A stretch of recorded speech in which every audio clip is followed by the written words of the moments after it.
Well, David became the president in the spring of 1994, and we moved in at the end of that summer, probably, gosh, I don't remember exactly, but most likely in August. And our children, Jason and Jessica, were rising. Jason was to be in the 10th grade, Jessica in the 9th grade at Travelers Rest High School.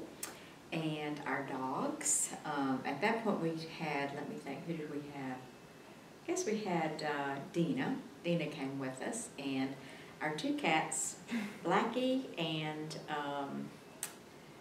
Little Kitty, who had no other name, and our iguana.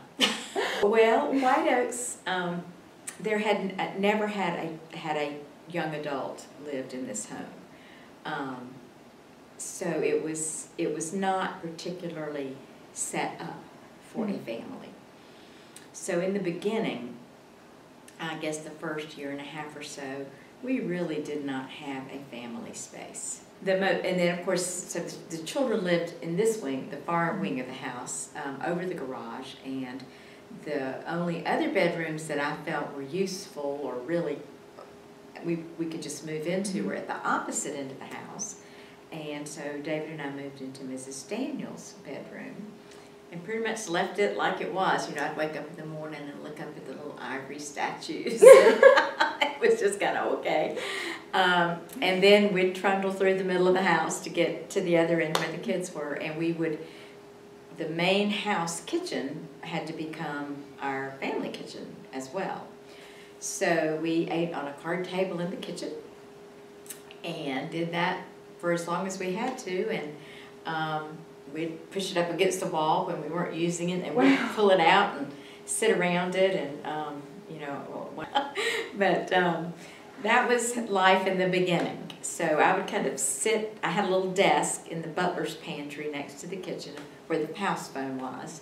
David would go to the opposite end to work, the kids would go straight upstairs, and I just sat in the middle and tried to catch people when they went by, and we would chat and see when I was home.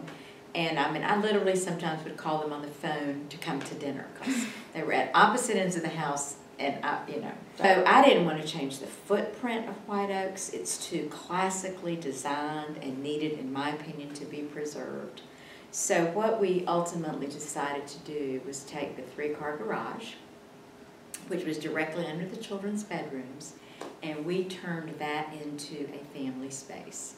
It included a family kitchen, a place to eat, and a sitting area to watch TV and be together. And that became our home in White Oaks. It's another funny story. In our home, there was always a window in Davidson that you could get into if you got locked out. So he assumed that fall, his first fall at White Oaks, that there had to be a window like that here. So he happened to get home after Barbara Kamenetsky, who was my right-hand gal here. I inherited Barbara from Mrs. Johnson. She was a part of our family.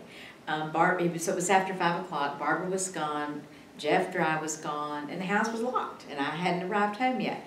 So Jason and his little buddy were parked and going across the front of the house, jumping up window to window, trying to find the one he knew would be unlocked.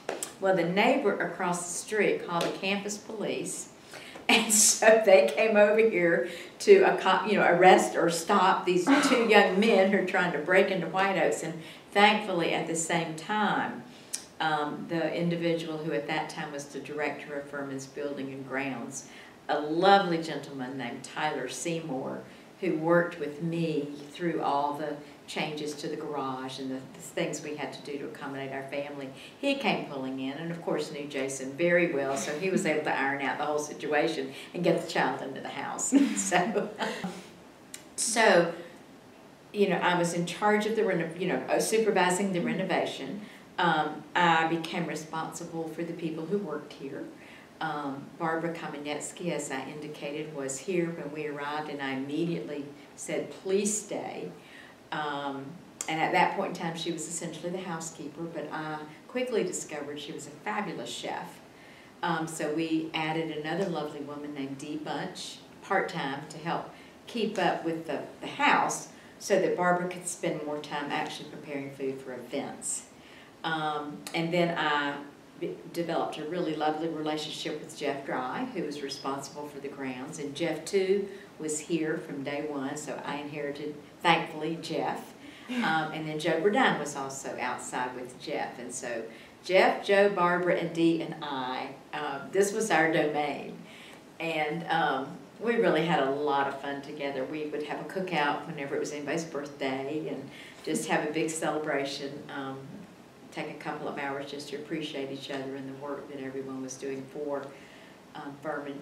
Jeff Dry and Barbara Kamenetsky both loved this place. There was always something in bloom to bring inside, and at Christmas the red berries and the magnolia, and through the years we would plant things out in the woods that we knew we needed for decorating, so like variegated holly. We just stuck 3 bushes out in the woods and never didn't trim them, so we would have nice holly at Christmas, and we'd buy a Christmas tree that was yucky, that nobody else was going to buy, which cost nothing, and just chop it up so that we could do all the natural greens that we wanted to in the house. And we developed a system for decorating the tree, and it got to the point where Jeff and Joe just could do it alone, and I would be much more in and out. But Jeff continues to do the house to this day, and it's just lovely. We could all disappear from the face of this earth, and this house would be gorgeous at Christmas. Did y'all have any particularly notable events while you were here? Oh my goodness. They were notable because of the individuals who were involved. Prince Philip was in this house following the Scottish Games one year. And we might need to double check on the prince. I know it was not. It was Prince Charles's brother, which I do believe is Prince Philip. Peter Yarrow of Peter, Paul, and Mary spent nights in this house with us, and we would have very informal gatherings for him. The main events were on campus. We had a lovely evening one night in our family room with Peter with his guitar, David with his guitar, our children, us, just down there. We had a lovely time. Sir John Templeton spent an evening here, and of course we entertained him. Former Governor of South Carolina and former Secretary of State Dick Riley, he and his wife Tunky would stay at White Oaks on occasion before they retired and moved back to Greenville. So that was always great fun. And then we actually learned to use this house for fun for our personal friends. And that was daunting in the beginning. But the first year we moved into White Oaks, by November, I kind of said, we have got to do something to get more comfortable here. So we had a house party and invited 5 families from Davidson with whom our kids had, all our children had grown up together. We had kids all over this floor in sleeping bags. We had adults, paired off in, bedrooms all over the house, and we just had a wonderful time. And everything was fine, didn't move one thing out of the way for anybody. And that was another thing I never did. Anything that was a part of the collection of this home was always available. Furman students would come frequently. I suppose those were some of our most memorable events. Every fall, of course, the freshman class would have their fall picnic here, and they just literally, and this is still true today, they'd take over the house. Students, the O staff organized tours, and wild tales that got developed through those years were just incredibly funny. With time, I certainly developed a deep sense of respect for and love for the treasures that are in this home. And I felt it was my job to preserve and tend and restore, not change, everything that came to me when I moved into White Oaks. So that was sort of my goal through the years, was maintain this home as best we could with the funds that were available in the manner that the families closest to this home in Greenville would appreciate.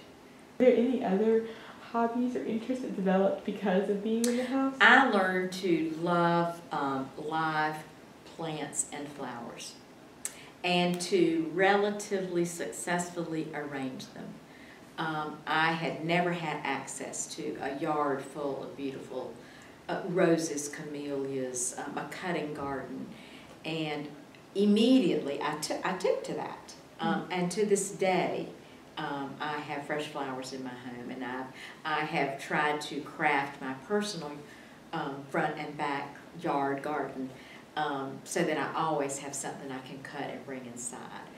Certainly have not been nearly as successful as the guys here, always having something that, and I learned a lot about the plants that I do love.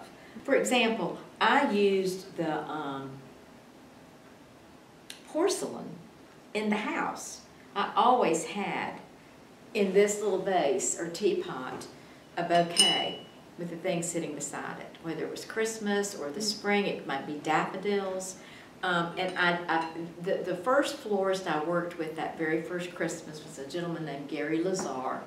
He is no longer alive, but he said to me, don't ever put up anything in this home. Use it. It's too beautiful to put away for a Christmas bowl. And I thought, that is so, we would, in those blue, tall, deep cobalt blue vases, there was a pyracantha bush that grew up on the road right here on the corner of the property that would have these huge, enormous branches covered with heavy red berries. So Jeff and Joe and I would take those vases to the front steps. Somebody's job was to hang on tight while the other two we were arranging, and we would often have beautiful, breathtaking, huge things on that fireplace. It could be wild cherry blossoms in the spring, or the red berries at Christmas. But so it is a treasure for Furman. It is treasured by many residents of Greenville, South Carolina. And I think David and I, but David particularly, felt that Furman has this incredible asset, and we're going to maintain it as best we can. And as long as Furman owns it and treasures it and invests in it, we need to use it relentlessly. So we used it as a tool as best we could to welcome the Furman family and the Greenville community and whomever else needed that was important to our school into this home. And it was delightful to be able to share it with others. It was always clear, it wasn't ours. It was just a treasure to be opened up for everyone who was appropriate to be here. So it was a huge part of our lives while we were here. It was like a member of the family, frankly. You had to work around and with this house just like you would a child. It took that kind of time, that kind of consideration, that kind of planning, that kind of investment. It was just like this other family member we had that was very present in our day-to-day world.